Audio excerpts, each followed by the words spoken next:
Meus amados irmãos e irmãs em Cristo, Pai do Senhor, tomai assento por gentileza. Graças a Deus, que nos dá vitória por nosso Senhor Jesus Cristo. Estamos felizes, alegres em poder mais uma vez estar na casa do Senhor, na presença do Senhor, para aprender a sua palavra. Como já foi dito, nosso pastor está retornando de Sumaré e nos incumbiu de dar sequência no estudo que o pastor, com tanta graça e com tanto conhecimento, tem nos ministrado todas as terças-feiras aqui. E em ocasiões que ele não pode estar, ele tem me incumbido dessa tarefa.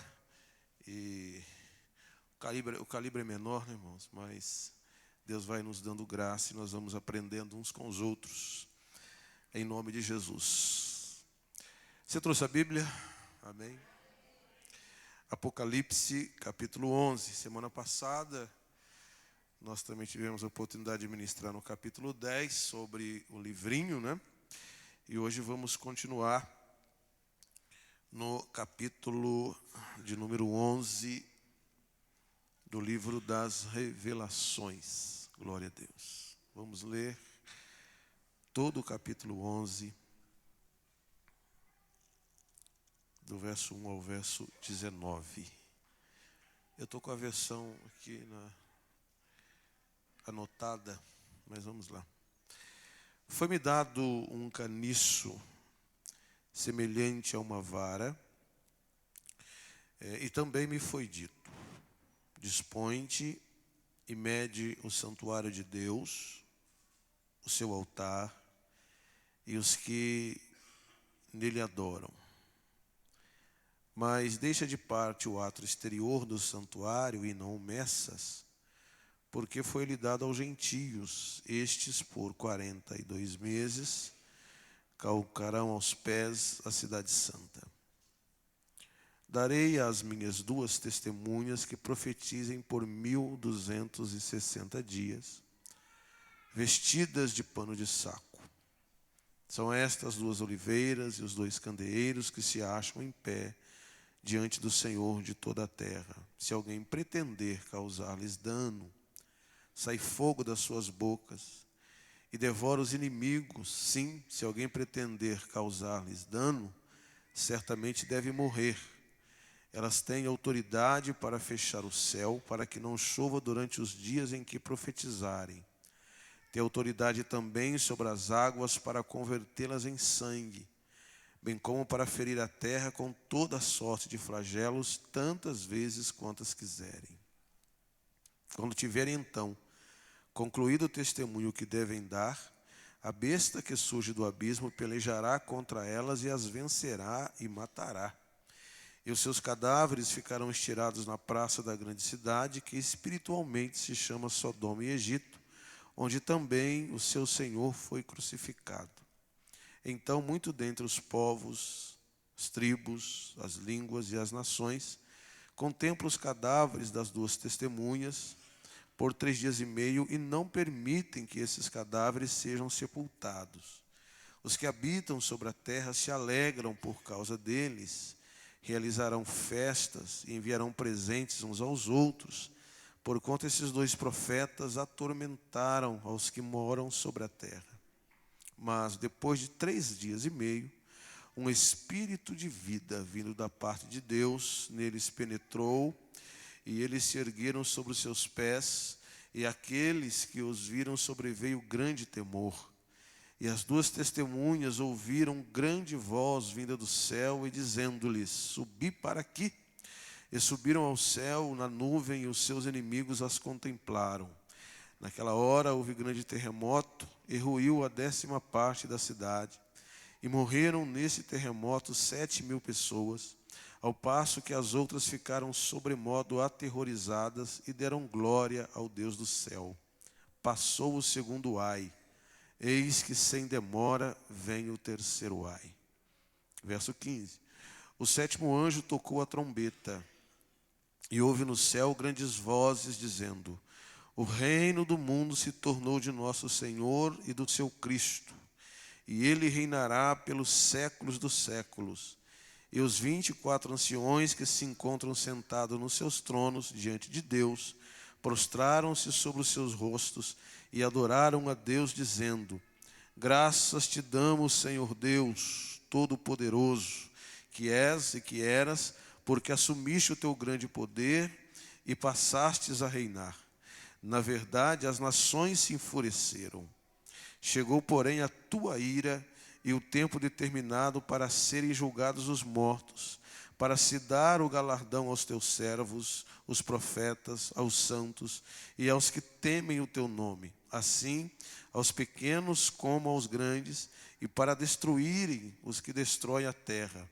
Abriu-se então o santuário de Deus que se acha no céu, e foi vista a arca da aliança no seu santuário, e sobrevieram relâmpagos, vozes, trovões, terremotos e grande saraivada.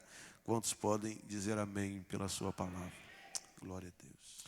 Vejamos capítulo 2, verso 3, 4 de 2 Tessalonicenses.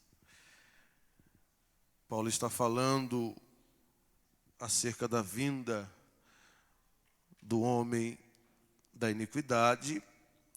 E ele diz, vamos pegar o verso 1.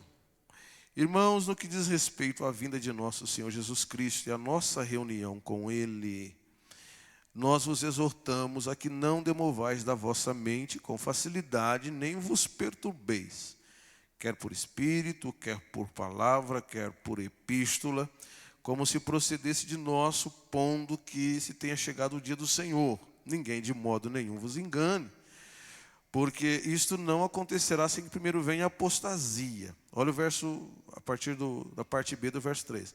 E seja revelado o homem da iniquidade, o filho da perdição, o qual se levanta e se opõe contra tudo que se chama Deus ou objeto de culto, a ponto de assentar-se no santuário de Deus. Vocês estão vendo lá no capítulo 11, João recebendo a ordem de medir esse santuário.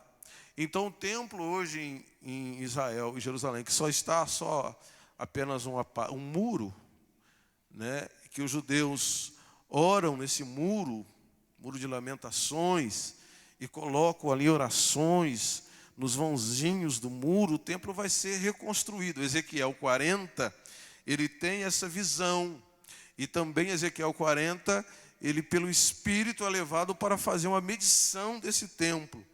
Então, é que na metade da tribulação esse homem se levantará querendo adoração, se levantará então contra os judeus.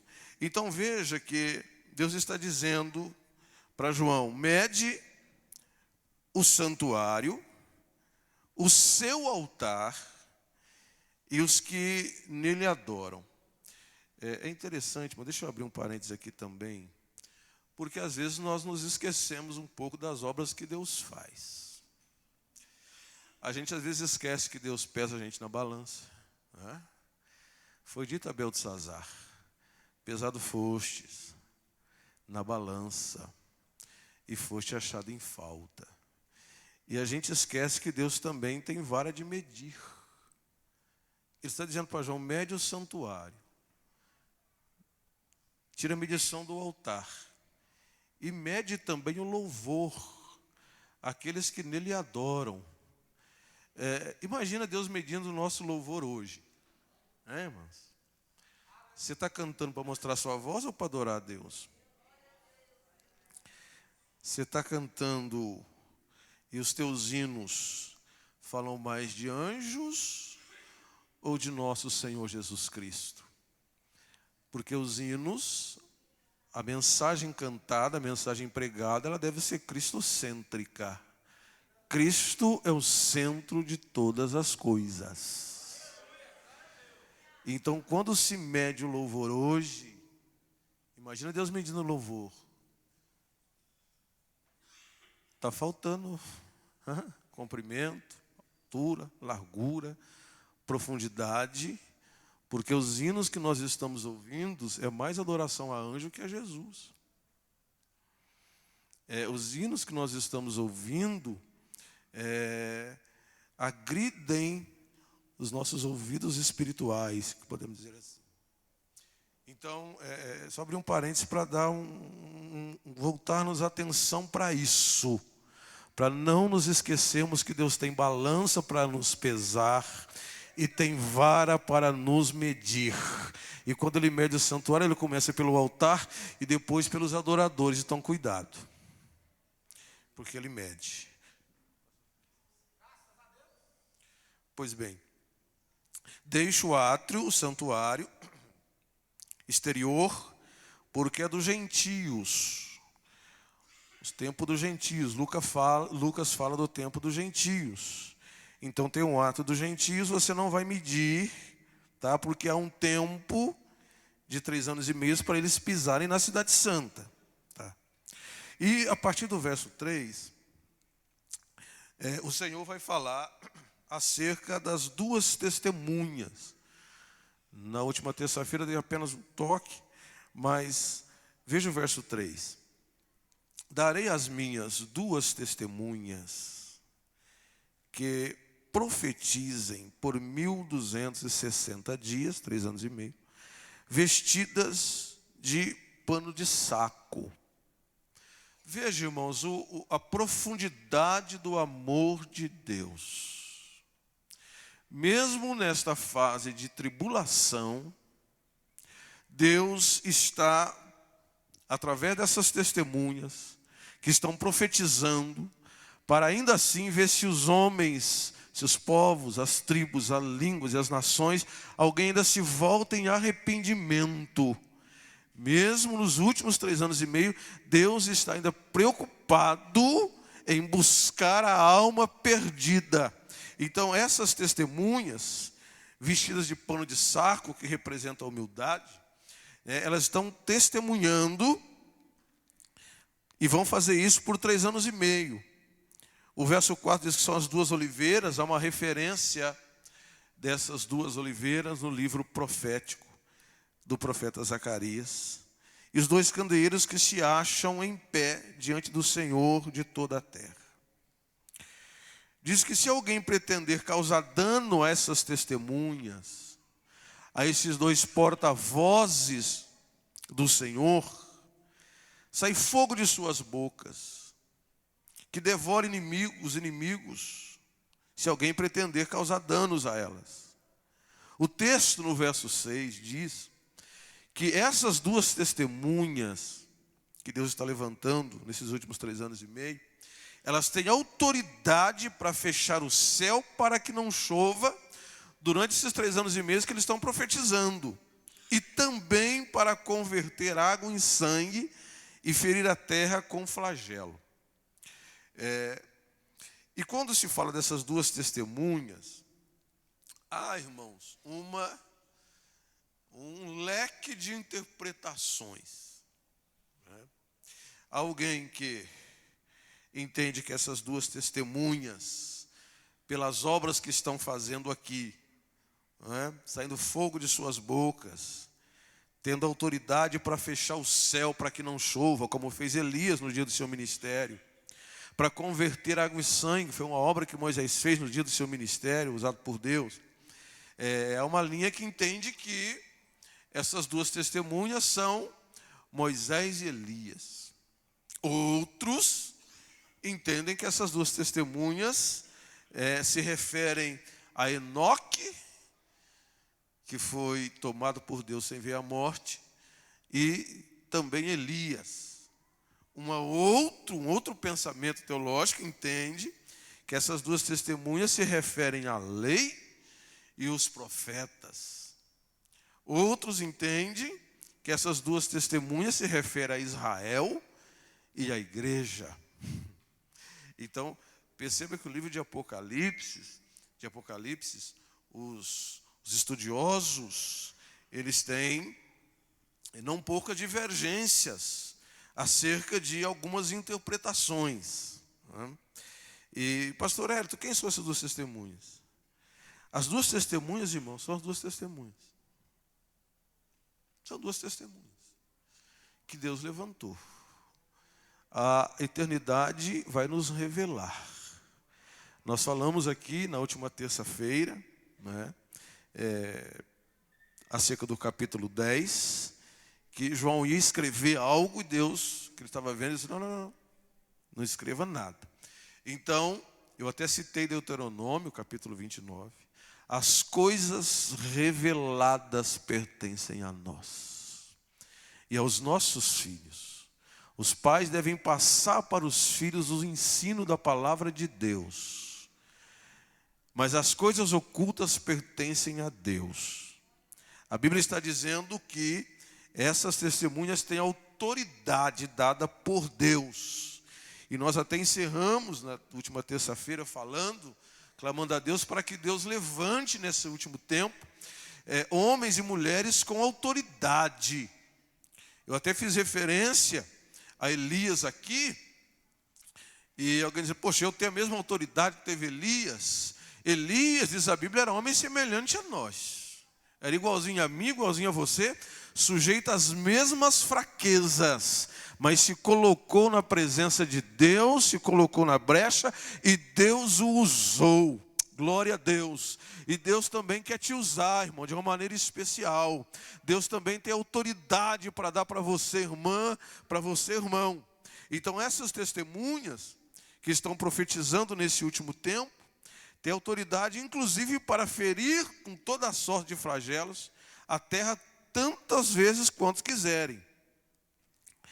E quando elas estavam, no verso 7, dando o testemunho que deviam dar, a besta, o anticristo, ele se levanta, surge do abismo, peleja contra essas duas testemunhas e as vence e as mata. Aí você diz, pastor, mas se são duas testemunhas que o próprio Deus levantou, se são duas testemunhas que estão com uma autoridade para fechar o céu, para lançar flagelos sobre a terra, sai fogo de suas bocas, e Deus permite que o anticristo mate essas duas testemunhas, que as vençam e lhes tires a vida. Mas veja a parte A do verso 7. Quando tiverem então concluído o testemunho que devem dar. A obra que Deus outorgou para essas duas testemunhas fazer, as profecias que saíram de suas bocas, que atormentavam os moradores da terra, foi completada. Então Deus vai permitir que elas sejam vencidas e mortas, porque a obra que elas tinham que fazer foi feita. Eu fico assim indignado quando eu vejo já ouvi alguns pregadores falarem isso. João morreu antes da hora, João Batista. João morreu antes da hora. Quem mandou ali para Jerusalém? O chamado dele era para pregar lá no deserto. Foi se engraçar na cidade. Morreu antes da hora. O jumentinho que Jesus montou no jumentinho, tinha um outro jumentinho, era para João. Por que João não entrou? Quem mandou ele se meter lá na cidade? Irmão, a Bíblia diz que João, ao completar a carreira, dizia, o que vem após mim é mais poderoso do que eu. Então não importa se você vai pagar um preço, se você vai perder a tua cabeça, importa que você cumpra a sua carreira. E João completou a carreira. E você também vai completar. Aleluia. Em nome de Jesus. Então, quando elas completaram a carreira, deram o testemunho que deveriam dar, a besta, o anticristo, as vence, as mata, e os cadáveres ficarão estirados na praça da grande cidade. Porque, veja que o anticristo muda até o nome da cidade. Espiritualmente, está falando de Jerusalém. Sodoma e Egito, onde também o Senhor foi crucificado. Embora nós sabemos que Jesus foi crucificado fora da cidade. Ele sofreu fora da porta. Verso 9. Então, muitos povos, tribos, línguas e nações, e contemplaram os cadáveres das testemunhas, por 3 dias e meio, aqui é 3 dias e meio mesmo, viu? Não tem nada a ver com dias de ano não, 3 dias e meio, não permitiram que esses cadáveres fossem sepultados. Veja só, essas 2 testemunhas que foram usadas por Deus, estavam profetizando nesses 3 anos e meio, elas morrem, os seus cadáveres ficam estirados na praça da cidade, não foram sepultados, e há um regozijo, há uma alegria dos povos, das nações, ao ver esses cadáveres por 3 dias e meio estirados, chegando até, como diz aqui o verso 10, eles se alegram por causa da morte das testemunhas, enviam presentes uns aos outros. Então há um regozijo, há uma alegria desses ímpios com a morte dessas testemunhas, porque, olha o texto, porquanto esses 2 profetas atormentaram aos que moram sobre a terra. Então você entende por esse texto que a mensagem, a profecia que saía da boca dessas 2 testemunhas estavam confrontando os moradores da terra. A Bíblia diz que esses 2 profetas atormentaram os que moram sobre a terra. Porque profeta, irmão, profeta, às vezes atormenta mesmo, viu? Profeta usado por Deus, nem sempre ele vai ter mensagem agradável para o teu ouvido, viu? O profeta, debaixo da autoridade divina, muitas vezes vai trazer uma mensagem de correção. O profeta vai ter que falar de juízo. E alguém fica atormentado com essa mensagem. Até porque nesses últimos tempos se levantou muitos profetas, eu vou colocar entre aspas, que não fazem outra coisa senão coçar os seus ouvidos, que não fazem outras coisas senão passar a mãozinha na tua cabeça, né? O pessoal usa uma expressão aí fora, passar pano, né? Esses profetas que estão mais preocupados em ibope, estão mais preocupados com a sua agenda e não em falar a verdade do evangelho, esses não incomodam. Mas essas 2 testemunhas incomodavam e atormentavam os moradores da terra, a ponto que a morte deles se tornou em alegria para os que habitavam na terra, que estavam habitando na terra nesse período, porque acabou-se a palavra que atormentava, a palavra que confrontava, a palavra que constrangia, a palavra que apontava o pecado, a palavra que mexia lá no íntimo. Então, há uma alegria, há um regozijo pela morte desses profetas. Porque coisa boa, irmãos, eu sei que alguns às vezes ficam bicudo, não é? Olha a gente por debaixo dos óculos, mas coisa boa é quando nós somos confrontados pela palavra. Coisa boa é quando o homem de Deus toma o microfone e a mensagem nos confronta, e você vai para casa remoendo aquilo, e o Espírito continua falando no teu coração. Coisa boa quando Deus, como Pai que Ele é, nos corrige para nos tornar semelhantes a Ele. Glória a Deus. Então, irmão, não se irrite se a palavra confrontar você. Glorifica a Deus.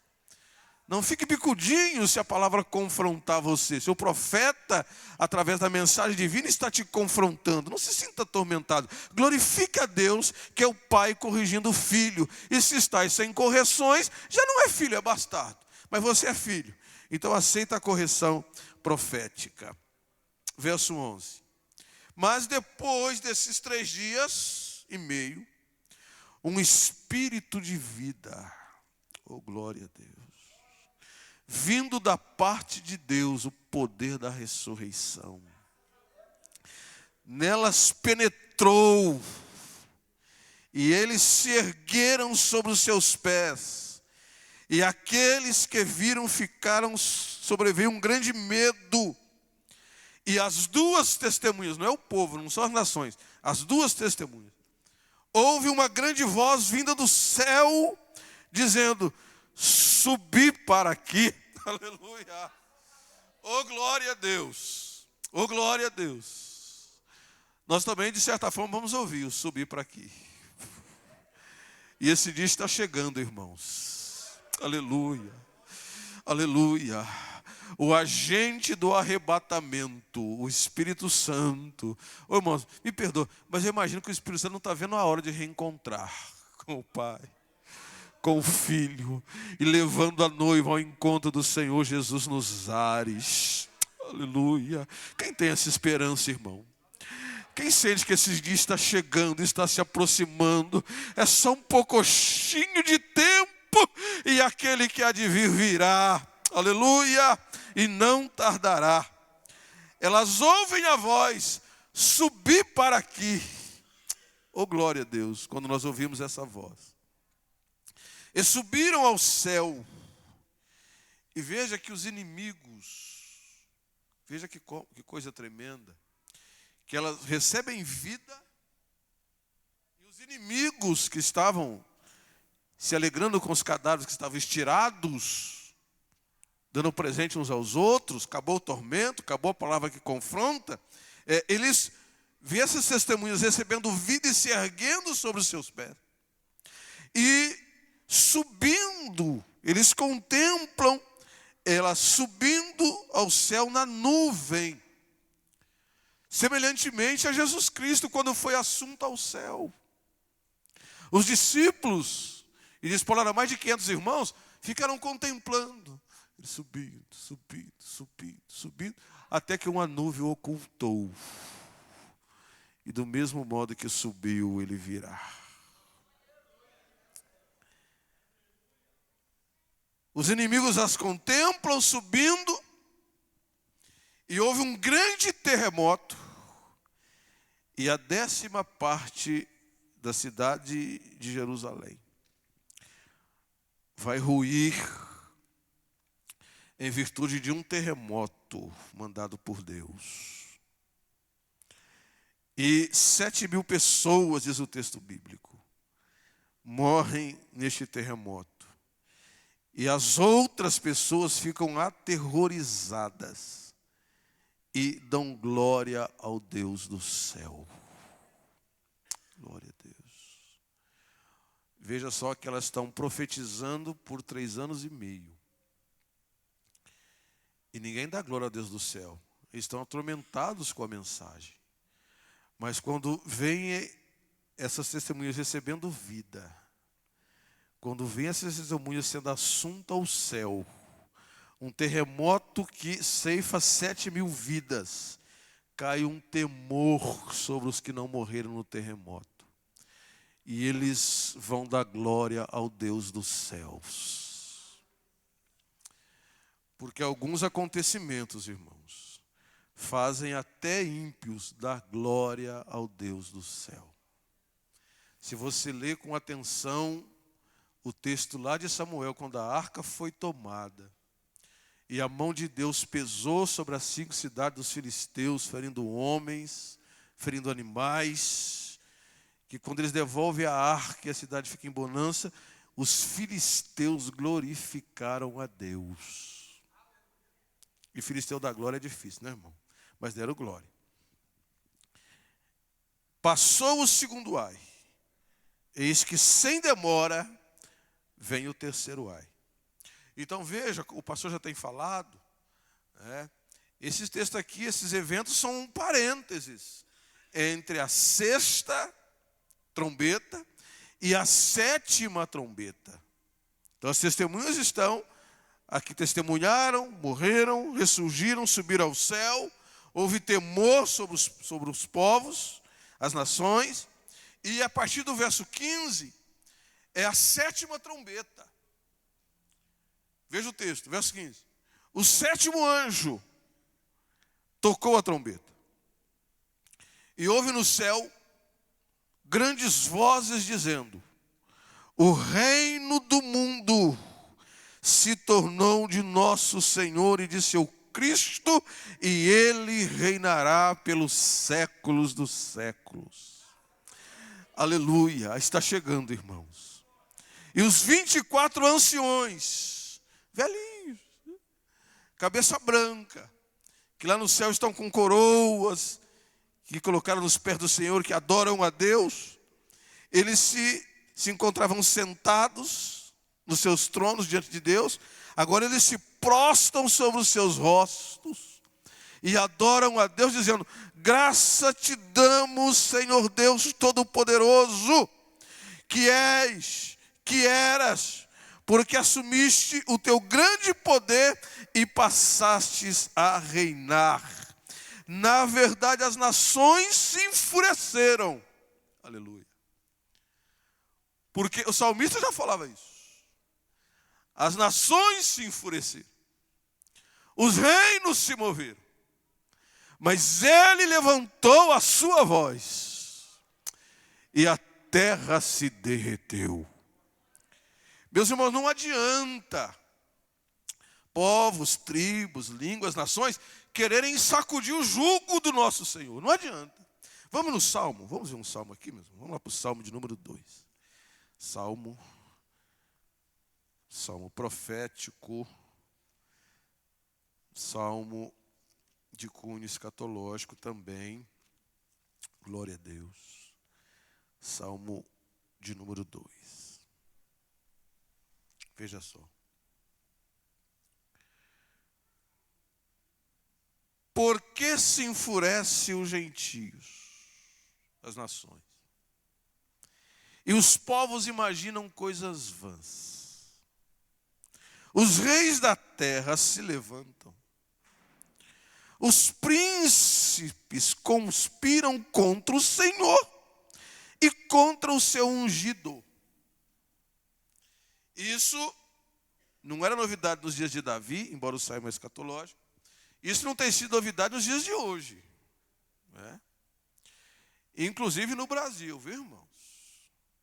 Esse governo aí, se me permite, pastor, não gosta de crente não, viu? Não gosta de Bíblia não.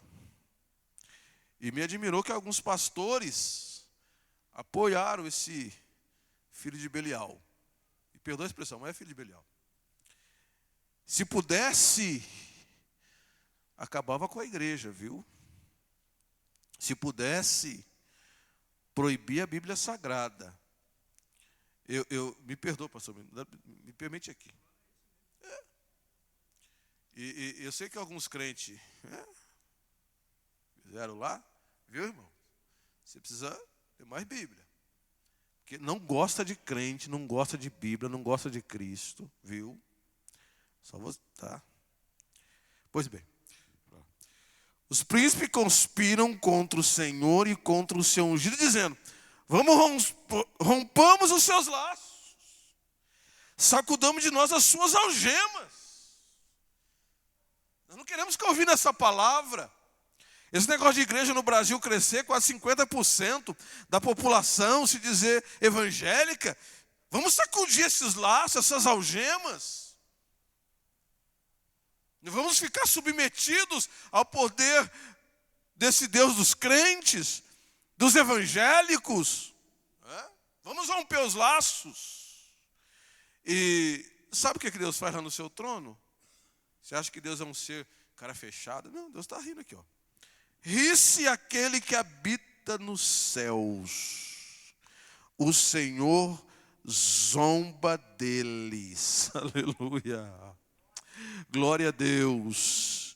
Eu, porém, constituo o meu rei sobre o meu santo monte Sião e proclamarei o decreto do Senhor. Ele me disse: tu és o meu filho, eu hoje te gerei. Pede-me e te darei as nações por herança e as extremidades da terra por tua possessão. Com vara de ferro as regerá e as despedaçarás como um vaso de oleiro. Irmãos, nações ímpias, nações que não temem a Deus, nações entregues ao culto satânico. E nós estamos no trabalho missionário, né? Eu estava até lá em Guaíra domingo falando sobre o Haiti. O culto oficial no Haiti é o voodoo, irmãos. É bruxaria, é feitiçaria. é coisa pesada mesmo, é trevas mesmo. Nós precisamos não só orar, mas também contribuir e orar pelos nossos irmãos que estão lá fazendo a obra missionária, porque é trevas mesmo. E essas nações ímpias, nariz empinado, como se não dependesse de Deus, sabe o que a Bíblia fala? Como Deus vê as nações? Um pingo d'água que cai de um balde. As nações são para Deus como um pingo d'água que cai de um balde. Vamos voltar para o texto de Apocalipse. Verso 16, capítulo 11, 16. E os 24 anciões se prostram sobre os seus rostos, dizendo: graças te damos, porque eras e assumiste o teu grande poder e passaste a reinar. As nações se enfureceram. Chegou, porém, a tua ira, chegou o tempo determinado para serem julgados os mortos. Os mortos se levantarão e serão julgados. Depois, lá no capítulo 20, a gente vai entrar mais nesse, pastor certamente vai entrar mais nesse particular. E para dar galardão aos seus servos, os profetas, aos santos que temem o teu nome, assim pequenos como grandes, e para destruíres os que destroem a terra. O texto está falando que haverá julgamento de mortos e haverá galardão também, distribuídos aos servos do Senhor, aos santos, aos profetas. Eita benção. Galardão. Galardão. Galardão é algo tremendo, irmão. Galardão é surpresa. Tem gente que pega um galardão grandão. Não tem nem galardão. Quem dá um copo de água a um dos pequeninos, diz o texto, não perderá o seu galardão. A Bíblia diz que o Senhor é galardoador daqueles que o buscam. Ele é galardoador de quem o busca. O santuário de Deus, preciso encerrar no verso 19, se abre e se acha no céu, que se acha no céu. E a arca da aliança, lembra da arca? Sumiu, né, irmão? Desapareceu a arca. E alguém fica dizendo assim, alguém pensa assim, pastor, alguém já me perguntou isso. Pastor, interessante, porque nos dias do ministério de Jesus, não tinha arca. Não tinha arca no templo. Onde foi para a arca? Porque os sacerdotes estavam lá e no Santo dos Santos, você vai perceber lá em Hebreus, que o altar de incenso foi colocado no Santíssimo, porque a arca. E alguém até falou, pastor, mas que coisa, né? Porque justamente nos dias que Jesus chega, a arca não está. Eu falei, irmão, mas a arca entrou pela porta oriental. Jesus é a arca. O hino 430 já fala isso.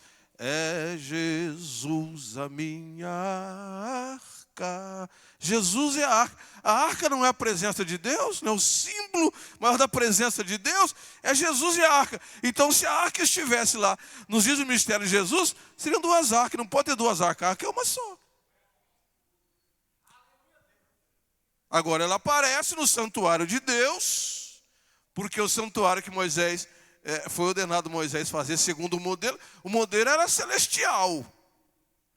Então a arca aparece e sobrevém relâmpagos, trovões, terremotos e grande saraivada. Glória a Deus. Pastor, mas e eu, hein? Eu como igreja, que já fui arrebatado com o Senhor.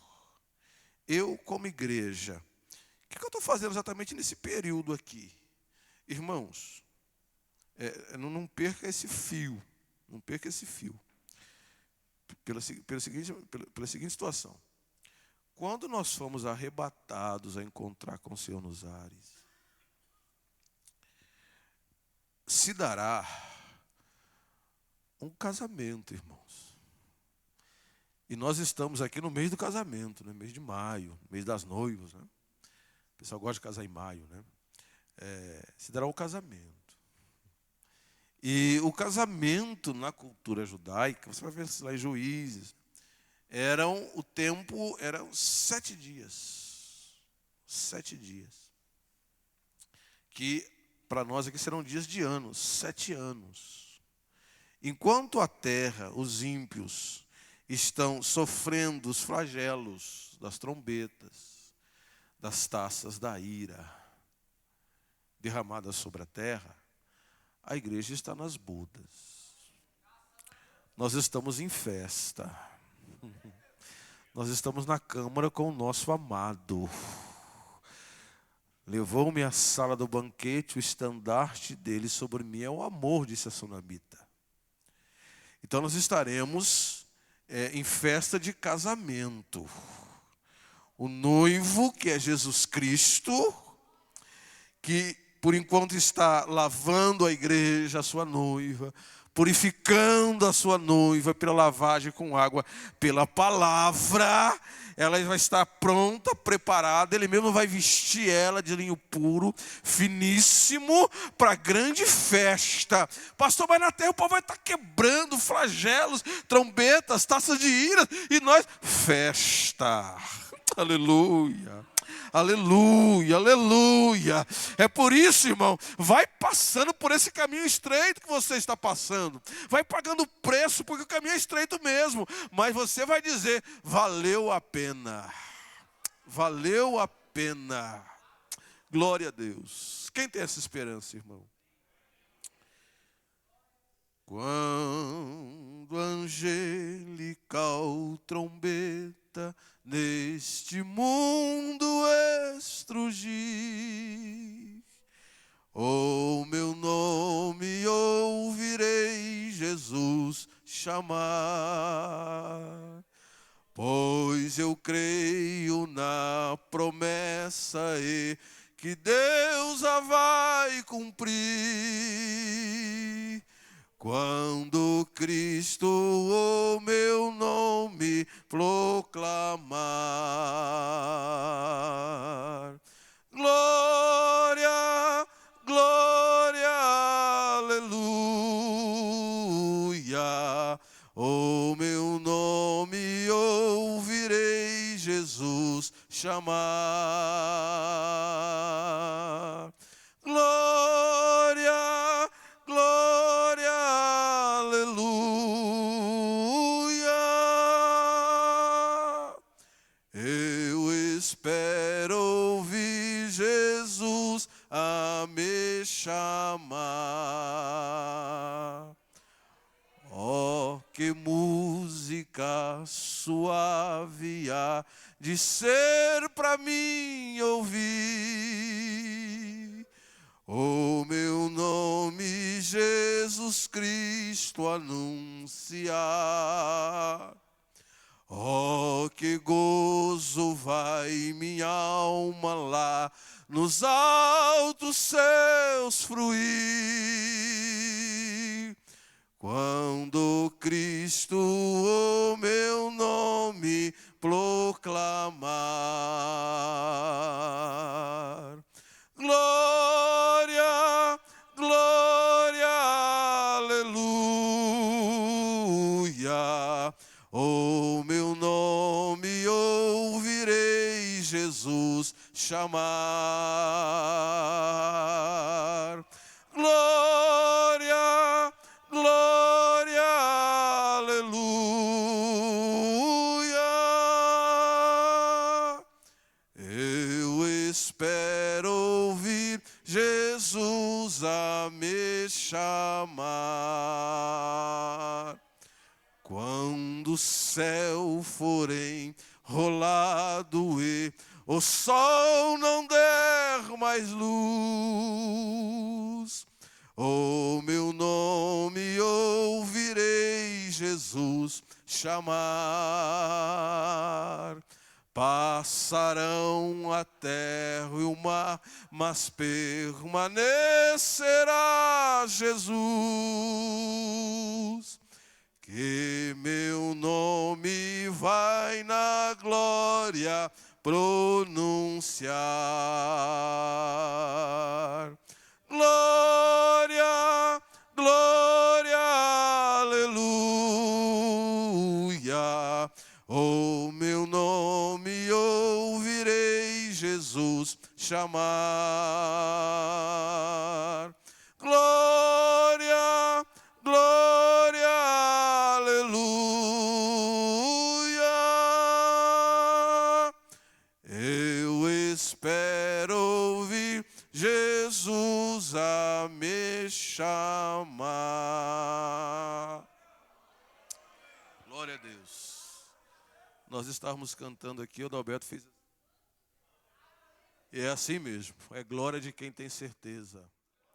Glória a Jesus.